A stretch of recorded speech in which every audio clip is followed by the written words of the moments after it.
مرزا اسد اللہ خان غالب، نام اسد اللہ خان اور غالب تخلص تھا۔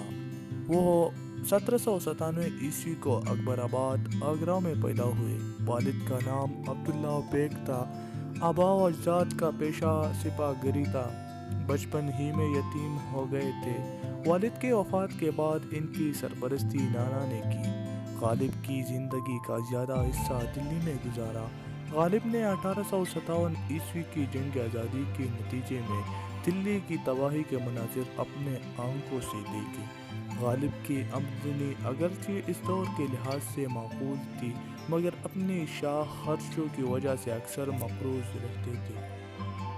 غالب اردو شاعری کے لیے باعث فخر ہے۔ انہوں نے اردو شاعری کو بیان کا ایک نیا انداز دیا۔ دیوان غالب اردو شاعری میں ایک نئے طرز احساس کا حامل مجموعہ ہے۔